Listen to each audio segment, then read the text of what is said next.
আগামী দিন হবে খেলা, ফাটাফাটি খেলা, দারুণ অগ্নিবাণের বজ্রকণ্ঠের খেলা, অগ্নিবীণার খেলা, গীতবিতানের খেলা, গীতাঞ্জলির খেলা, একতলার খেলা, ধামসানা দলের খেলা, গান করার বেলা, ফুটবলের খেলা, অলিম্পিকের খেলা, আইএসএল এর খেলা, আইপিএল এর খেলা, সাঁতার কাটার খেলা, মাছ ধরার খেলা, ধান পোতার খেলা, রবীন্দ্রনাথের খেলা, নজরুলের খেলা। সরি, মাফ করবেন, সবটা সবাইকে মানায় না। আমি একটু ট্রাই করছিলাম আর কি, মানে পলিটিশিয়ান হতে পারবো কিনা দেখছিলাম। আগামী দিনে পশ্চিমবঙ্গে নির্বাচনে খেলা হবে, মানে কি খেলা হবে এবার বুঝতে পারছেন? স্বামী বিবেকানন্দের খেলা, রামকৃষ্ণের খেলা বলে আমি জানি না, মানে কি মানে খুব মানে ভয়ঙ্কর দিন আসছে। আমাদের একটা ভাগ্য ভালো, জানেন কি ভাগ্য ভালো জানেন? যে রাজ্যের মাননীয় মুখ্যমন্ত্রী না, ভাগ্য ভালো যে ভারতবর্ষে জন্মেছেন। তিনি বাংলাদেশ কিংবা পাকিস্তান পড়শি আমাদের এই যে শত্রু দেশগুলো রয়েছে সেখানে ভাগ্যিস জন্মাননি। মানে ভারতবর্ষের মধ্যে জন্মে যদি এই কাণ্ড করে দিতে পারেন, তাহলে আমাদের শত্রু দেশে জন্মে, মানে আমাদের আইনের শাসন রয়েছে, কেন্দ্রে অপোজিশন রয়েছে, মানুষের বিরোধিতা রয়েছে, রাজনৈতিক দল রয়েছে, গণতন্ত্রের নাকি পৃথিবীর মধ্যে অন্যতম গণতন্ত্রের স্তম্ভ বলা হয়, সব থেকে বৃহৎ গণতন্ত্রের স্তম্ভ বলে একেবারেই বুক চওড়া হয়ে যায় সবার নাকি। সেই রকম একটি দেশে জন্মেও মানে ধরাছোঁয়ার বাইরে, মানে পাকিস্তান বাংলাদেশে যদি তাদের প্রধানমন্ত্রীরা বা প্রেসিডেন্টরা যদি এরকম হতেন, তাহলে বুঝতে পারছেন আমাদের হাল কি হয়ে মানে হতো। আমি জানি না যে ক্রমশ যেদিকে যাচ্ছে, ক্রমশ পরিস্থিতি যেদিকে যাচ্ছে, এর পরবর্তীকালে ইডিকে যদি রেড করতে হয়, তাহলে পাশে দুটো ব্রহ্মস আর দুটো রাফাল এবং এইরকম দুটো সাবমেরিন এই সমস্ত নিয়ে আসতে হবে কিনা আমি বলতে পারবো না, আগামী দিনে হতেও পারে। আবার উল্টো দিক থেকে দেখতে পারি, যে আমাদের এই সমস্ত কুচকাওয়াজে রেড রোডে যে সমস্ত হয়, যে অনেক ভাঙা ভাঙা যন্ত্রফন্ত্র নিয়ে আর কি, তো সেইগুলোকেও এবার কিন্তু পশ্চিমবঙ্গের আমি জানি না তারাও এবার সেগুলোতে মশলা ফসলা টেস্ট করে রাখছেন কিনা, রোদে টোদে দিচ্ছেন কিনা, মানে কার্যত মুখোমুখি সংঘর্ষ। এ বোধহয় বেনজির, গোটা বিশ্বে এরকম কোন দৃশ্য আমরা কেউ দেখে, মানে পৃথিবীর কেউ দেখেছে বলে জানা যায়নি, যে একটি দেশের মধ্যে একটি অঙ্গরাজ্যের সঙ্গে যুদ্ধ লেগে যাচ্ছে। তো যাই হোক, দেখা যাক এই যুদ্ধে মুশকিল হচ্ছে কি, মানে অন্যান্য ক্ষেত্রে যখন এই ধরনের ঘটনা ঘটেছে তখন সবাই অঙ্গরাজ্যকে সমর্থন করার কারণ খুঁজে পেয়েছে, কিন্তু আমাদের মুশকিলটা হয়ে গেছে যে আমরা মানে দেশের সমর্থন তো স্বাভাবিক ব্যাপার, মানে দেশের নুন খেয়েছি, দেশের বদনাম তো গাইতে পারবো না এবং স্বাভাবিকভাবে তো এইখানে আমাদের পরিস্থিতিটা গন্ডগোলে হয়ে গেছে। যাই হোক, চলুন আজকে নজরুলের খেলা, রবীন্দ্রনাথের খেলা একটু দেখি কিরকম এগোনো যায়। নমস্কার, welcome to simple as a বিষয়, আপনাদের সকলকে স্বাগত জানিয়ে শুরু করছি অত্যন্ত গুরুত্বপূর্ণ একটি পর্ব। গুরুত্বপূর্ণ আর কি, মানে মানে অনেক সিনেমা টিনেমা দেখি, মানে ভাবতে পারি না যে লাইভ সিনেমা হচ্ছে। হ্যাঁ, মানে কে কি রামগোপাল বর্মা না কি হ্যান ত্যান সঞ্জয় লীলা বনশালী কি বলছেন কি তোর, এইরকম সিনেমা বানিয়ে দেখান দেখি। একেবারে লাইভ সিনেমা দেখতে পাচ্ছেন, কিন্তু মুশকিল হচ্ছে ওই সমস্ত সিনেমাগুলোতে সিনেমা দেখে সুইচটা বন্ধ করে দিলে বা সিনেমা শেষ হয়ে গেলে ব্যাস, মানে আপনি নিজের রিয়েলিস্টিক লাইফে ফিরে আসলেন, আর কোনো প্রবলেম নেই। এখানে মুশকিল হচ্ছে যে সিনেমা আপনি আপনি নিজে অভিনয় করছেন একজন, সে আপনি যেখানেই থাকেন, আপনি মানে এর থেকে পালিয়ে বাঁচতে পারবেন না। রাজ্যের মাননীয় মুখ্যমন্ত্রী একটা বক্তব্য আমি শোনাচ্ছি, এই বক্তব্যটা একবার শুনুন। কি বলছেন, যে আমাকে গ্রেপ্তার করবে, কি বলছে শুনুন একবার। তুমি আমাকে জেলে ভরবে, আমি তোমাকে সারা পৃথিবীতে ভরে দেবো। সুস্থ বাঘের থেকেও আহত বাঘ আরো ভয়ঙ্কর। সারা দেশ খেয়েছো, দেশের টাকা বাইরে বেচেছো। রাজ্যের মাননীয় মুখ্যমন্ত্রী নিজেই বারবার গ্রেপ্তারের কথা বলছেন, বলছেন মানে বুঝতে পারছেন, হয়তো কিছু ইঙ্গিত পাচ্ছেন, বা এটা কি বুঝছেন যে যেটা করছেন সেটা কার্যত চ্যালেঞ্জ হয়ে যাচ্ছে, সংবিধানকে চ্যালেঞ্জ হয়ে যাচ্ছে। রাজ্যপাল দেখলাম বলেছে যে মানে সংবিধানে, ভারতের সংবিধানে যেহেতু আস্থা নেই, ওই চেয়ারে বসে থাকার তার যোগ্যতা নেই। ভারতের রাজ্যপাল বলেছেন, কিন্তু ওই বক্তৃতা ওটাও রাজনীতির মধ্যে, ওই এখতিয়ার নেই, এ নেই, এর পরবর্তী স্টেপ কি, এর পরবর্তী আর কোনো স্টেপ নেই। এরপরে হচ্ছে রাজ্যের মাননীয় মুখ্যমন্ত্রী তো পরিষ্কার হুঁশিয়ারি টুশিয়ারি দিয়ে দিয়েছেন, মানে তার দিক থেকে মুখ্যমন্ত্রী একটা জিনিস একেবারে সাবলীলাক্রমে করে যাচ্ছেন, কারণ তিনি জানেন যে মানে তিনি কিছু করতে, এবং তিনি এত সহজে ভাবছেন কি যে তিনি কোনো প্ল্যান না করে করছেন। তিনি জানেন না যে তার বিরুদ্ধে কোনো ব্যবস্থা নেওয়া হতে পারে, এবং ব্যবস্থা না নেওয়া হলে কি তিনি ছেড়ে দেবেন? পরিস্থিতি কোন দিকে যাবে শুধু একটু কল্পনা করে দেখুন। মুশকিল হচ্ছে, দেখুন রাজার রাজার যুদ্ধ হোক, আমাদের কোনো চাপ নেই, কিন্তু এর আঁচ যে যেভাবে ছড়িয়ে পড়তে পারে না, এইটা সব থেকে আশঙ্কার বিষয়। তাই বলবো যে মানে খবর রাখুন এবং কান খুলে সবকিছু শুনুন। দেখুন, আমি আপনাদের সামনে একটা তথ্য দিচ্ছি। এই তথ্যটা হচ্ছে ইডি কোর্টে গিয়েছিল, আপনারা জানেন তড়িঘড়ি কালকেই কোর্টে মানে যাওয়ার চেষ্টা করে, পরশু কোর্টে যাওয়ার চেষ্টা করেছিল, যেদিন রেড হয়েছিল পারেনি। গতকাল যখন এই কোর্টে গিয়েছিল, কোর্টে সেই নথিতে পিটিশনে কি বলছে জানেন? ইডির দেখতে পাচ্ছেন আপনারা, একেবারে আমি পড়ে শোনাচ্ছি। বলছে যে নথি চুরি, আইনত তল্লাশি চলাকালীন পুলিশকে সঙ্গে নিয়ে ইডির হেফাজত থেকে জোর করে digital device, electronic storage media এবং অপরাধ সংক্রান্ত গুরুত্বপূর্ণ নথি চুরি করেন মুখ্যমন্ত্রী। এটা কি বলছে? ইডি বলছে হাইকোর্টে তথ্যতে। মুখ্যমন্ত্রী চুরি করেছেন এটা বলছে ইডি, কিন্তু তারা যদি মনে করে থাকে, তারা আবার সিবিআই ডাকছেন। বুঝতে পারছেন? মানে পরিস্থিতি অত্যন্ত গোলমেলে দিকে চলে গিয়েছে। এই জায়গায় আমি আপনাদের সামনে বলছি, দেখুন, আবার সংবাদ মাধ্যমগুলো বিভিন্ন ন্যারেটিভ তৈরি করার চেষ্টা করছে। তারা বলছে যে মুখ্যমন্ত্রীকে কেন আটকাতে পারলো না, যে মুখ্যমন্ত্রী পরিষ্কার একেবারেই জানেন যে সংবিধান বিরোধী কাজ হয়ে যাচ্ছে, এটা জেনেও যে মুখ্যমন্ত্রী আটকানোর নিজে পরিষ্কারভাবে মানুষের সমর্থন পাচ্ছেন, সেই মুখ্যমন্ত্রীকে আটকালে ওরা ঠিকঠাক থাকতো যারা আটকাতো, আর তারা তো ছেলে।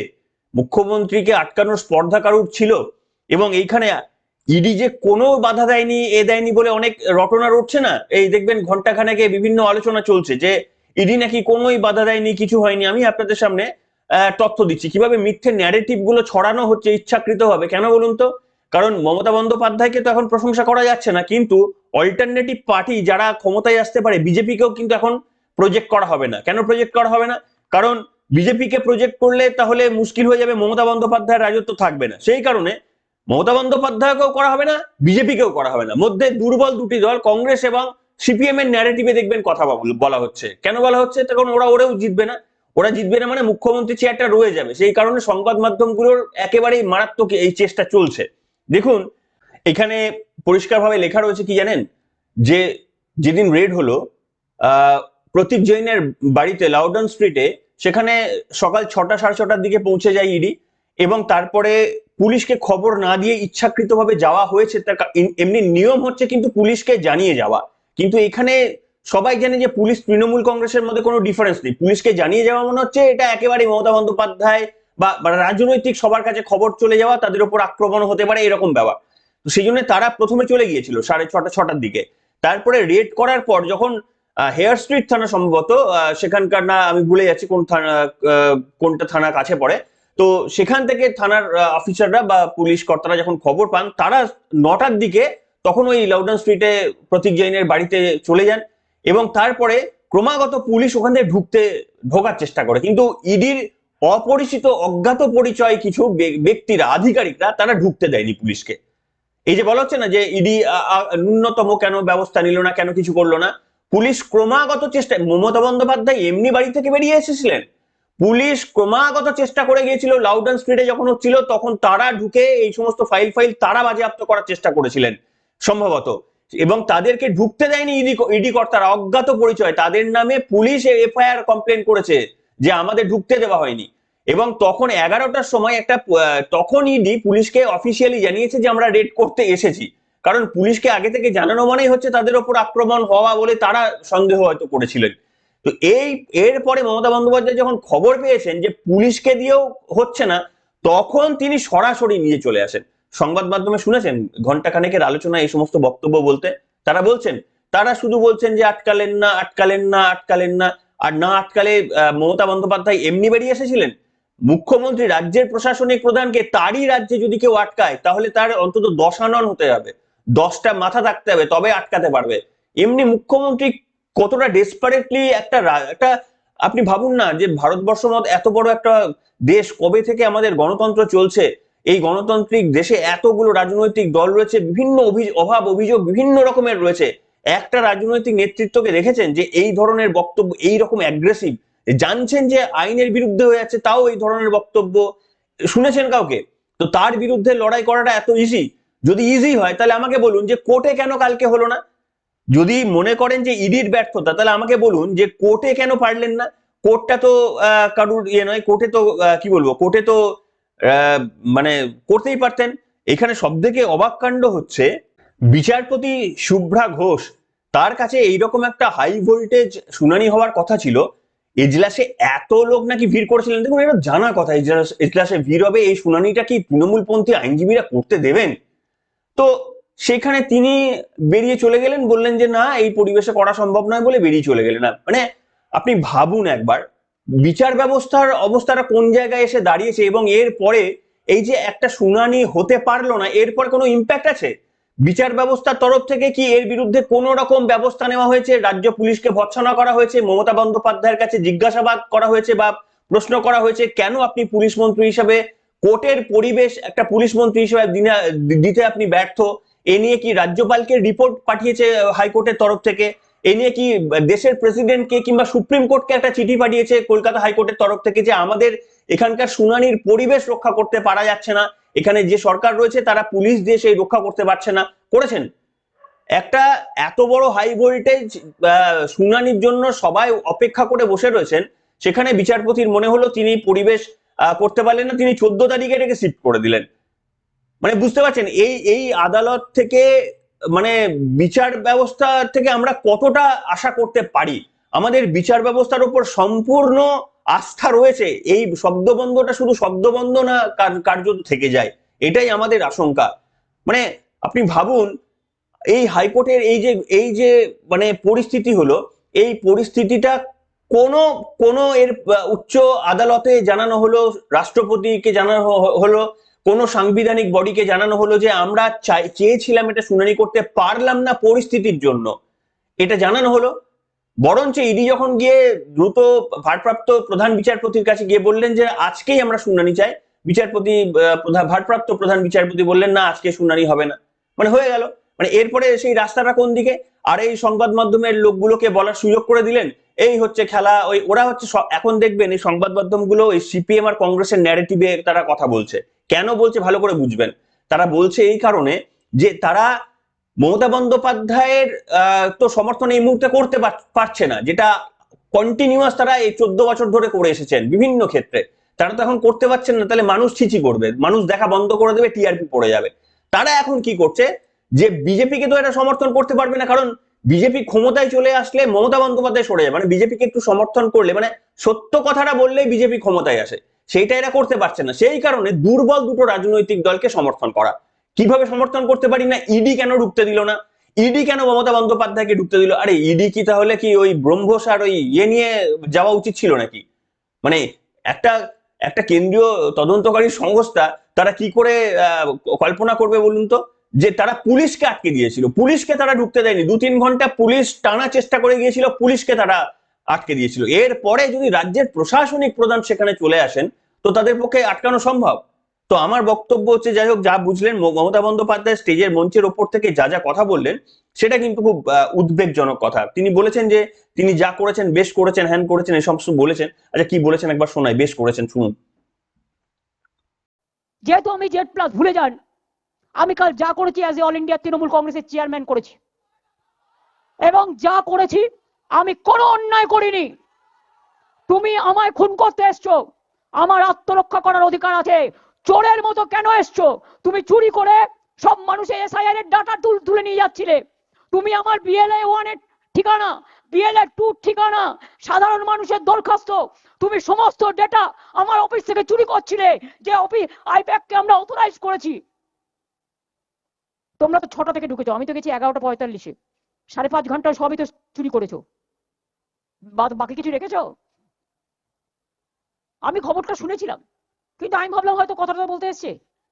তারপর আমি প্রতীককে ফোন করলাম, দেখলাম ফোনটা বেজে যাচ্ছে, ফোনটা ধরছে না। তখন আমার একটা সন্দেহ হলো, আরে পার্টি সব নিয়ে পালাচ্ছে না তো? মানুষকে আমি ভালোবাসি যেমন, জোড়া ফুলটাতেই তো আমরা দাঁড়াই। তা জোড়া ফুলটা যদি রক্ষা না হয়, পার্টিটাই যদি রক্ষা না হয়, তো মানুষের জন্য লড়াইটা করবো কি করে? একটা তো প্ল্যাটফর্ম দরকার। অসহায় মানুষ যখন বিপদে পড়ে আমাদের জানায়। শুনলেন, পরিষ্কার বলে দিয়েছেন তিনি যা করেছেন বেশ করেছেন, আর ঠিক করেছেন, বেশ করেছেন, আবারও করবেন। শুধু প্রস্তুত রাখুন। মানে এইরকম ভাবে যেহেতু এগুচ্ছে, আর যেহেতু আমাদের মানে গণতন্ত্র বলে কিছু নেই দেশের মধ্যে, তো আর কিছু অস্তিত্ব নেই, মমতা বন্দ্যোপাধ্যায় প্রমাণ করে দেখিয়ে দিয়েছেন, আগামী দিনে আরো হয়তো প্রমাণ পাবো। তো এই ক্ষেত্রে আহ জানি না এবার দুটো বাহিনী প্রস্তুত হবে কিনা, অপারেশন সিন্দুরের মতো এরকম ছোট কোনো আভ্যন্তরীণ অপারেশন সিন্দুরের প্রয়োজন পড়বে কিনা, এবং সেখানে দুজনে যুদ্ধ শুরু করে দেবে কিনা, এই পরিস্থিতি হবে কিনা আমরা বলতে পারছি না। ঠিক আছে, মানে এমন একটা পরিস্থিতি, একটা সভ্য দেশ, এটাকে সভ্য দেশ আপনি আর বলতে পারবেন? ভাবুন, এখানে কেন্দ্রে তো বিজেপি সরকার বসে রয়েছে, তাই না? বসে নেই? কোথায় অমিত শাহের স্টেটমেন্ট নেই, বা নরেন্দ্র মোদীর স্টেটমেন্ট নেই? তাহলে আপনারা বলতেই পারেন যে মমতা বন্দ্যোপাধ্যায়ের বিরুদ্ধে স্টেটমেন্ট দিলে আমাদেরই ওই রাজনৈতিক ভাবমূর্তি নষ্ট হয়ে যেতে পারে, সেটা আমি মানতে পারি। কিন্তু প্রবলেম হচ্ছে, তাহলে আর বলবেন না যে 56 ইঞ্চির ছাতির কথা বলবেন না, যে পশ্চিমবঙ্গের বাইরে আপনাদের 56 ইঞ্চি কাজ করে, পশ্চিমবঙ্গের মধ্যে আপনাদের 5 ইঞ্চিও কাজ করে না। এইটুকু এবার থেকে অন্তত বলা প্র্যাকটিস করুন। আর মানে পশ্চিমবঙ্গে এরপরে যদি এই নরেন্দ্র মোদী বোধহয় আসবেন, পশ্চিমবঙ্গের মানুষ না যারা যাবেন প্রশ্ন করবেন, ঠিক আছে, যে এই যে আমাদের রাজ্যটাকে এরকম নরককুণ্ডে পরিণত করে দিচ্ছেন আপনাদের দুই রাজনৈতিক আকচির জন্য, পশ্চিমবঙ্গবাসী কি এটা প্রাপ্য নাকি? আমরা শুনুন, আমাদেরও একটা স্ট্যান্ড নিতে হবে, বুঝেছেন তো? এই রাজনৈতিক কাকে আমাদের সম্পত্তি কার হাতে তুলে দেবো এই নিয়ে লড়াই, তো লড়াইটা হচ্ছে যদি আমরা দেখি যে ক্রমাগত এইরকম আচরণ, এই দুটি মানে একদল অপরাধ করে যাচ্ছে আর একদল অপরাধ হচ্ছে দেখেও ধরছে না, এরকম যদি কোনো পরিস্থিতি তৈরি হয়, তাহলে আমাদের ভোটে মানে নির্বাচনে অংশগ্রহণ করব কিনা সেটাও আমাদের এখতিয়ার রয়েছে। মানে আমরা আমাদের সুস্থ গণতান্ত্রিক পরিবেশ যদি না দেওয়া হয়, তাহলে ভোটের লাইনে গিয়ে ভোট দেবো কিনা ওইটুকু অধিকার তো আমাদের সংবিধান দেবে অন্তত, তাহলে সেটাও তো আমাদের সিদ্ধান্ত নেওয়ার অধিকার থাকবে আমরা দেবো কিনা। কেন এই কথাটা বলছি, একটা অংশ আপনাদের সামনে দেখাবো, হয়তো অন্যদিনও দেখাবো, সবাই তো সবটা শুনছেন না পুরোটা। এখানে মমতা বন্দ্যোপাধ্যায় স্টেজের উপর থেকে বলছে যে ইলেকশন আসছে, আমি নাড়ু তৈরি করে রাখবো। নাড়ু মানে মুড়ির নাড়ু, চিড়ের নাড়ু, গুড়ের নাড়ু, এর নাড়ু, ওর নাড়ু সব বলছেন। আর বাকিদের দিয়ে বলাচ্ছেন যে তোমরা বলো তো নাড়ু মানে কি। মানে বাকিরা বলছে যে ঝাড়ু ঝাড়ু, আমরা ঝাড়ু নিয়ে রেডি আছি। যিনি নাড়ু বললেন আর যাদেরকে ঝাড়ু বলার জন্য কার্যত এর আগেও একটা অনুষ্ঠানে আমি দেখেছি সভা থেকে, মানে তিনি ইতিমধ্যেই কিন্তু যে বক্তব্যগুলো বলছেন, এই বক্তব্যগুলো কিন্তু কোনোভাবেই গণতান্ত্রিক বক্তব্য না। এর মধ্যে ওই খেলা হবে স্টাইলের সেই 2021-এর ওই জেনোসাইডের মতো ভয়ানক ঘটনাগুলো লুকিয়ে রয়েছে। এটা অত্যন্ত আশঙ্কাজনক। মুখ্যমন্ত্রী কি বলেছেন একবার শোনাবো।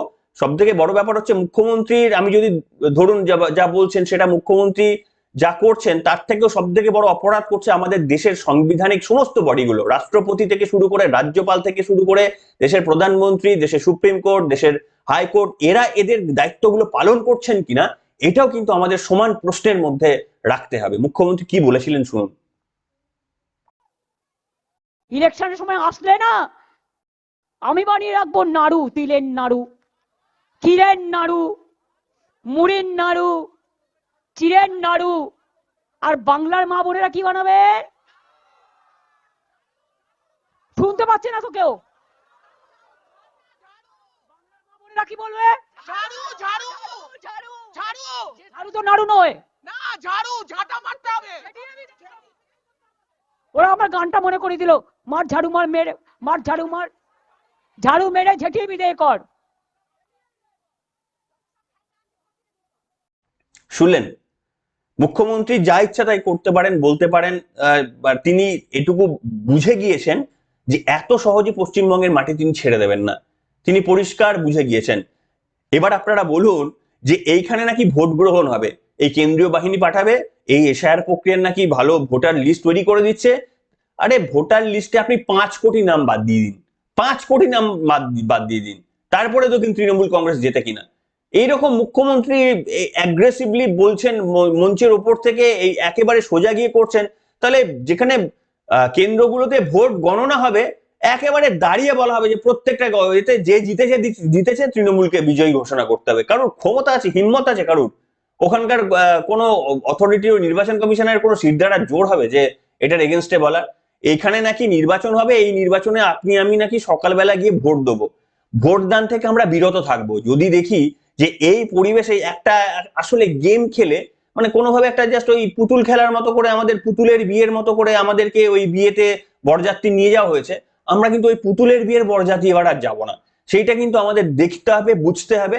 যদি সহমত হন আমার সঙ্গে লিখে জানাবেন কমেন্ট সেকশনে। আমরা আইনকে শ্রদ্ধা করি, আইনকে সম্মান জানাই, কোর্টের ওপর প্রত্যেকটি কোর্টের ওপর আমাদের আস্থা রয়েছে, কিন্তু তাদের দায়িত্ব যদি তারা পালন না করে, পশ্চিমবঙ্গকে যদি নরককুণ্ডে পরিণত করে দেয় এবং সেটা যদি তারা দাঁড়িয়ে দাঁড়িয়ে দেখতে থাকেন, তারা যদি তাদের দায়িত্ব পালন না করে কোর্ট ছেড়ে বেরিয়ে যাচ্ছেন, পশ্চিমবঙ্গের মানুষের যা হচ্ছে হোক, আমি বেঁচে যাই, আমি কোর্ট থেকে বেরিয়ে চলে গেলাম এবং আমি এটা রাজ্যপালকেও জানালাম না। আমি জানি না, আমার নলেজ নেই যে কাকে জানানো উচিত ছিল। এটা প্রধান বিচারপতিকে জানাতেন, প্রধান বিচারপতি এটা সুপ্রিম কোর্টকে জানাতে পারতেন।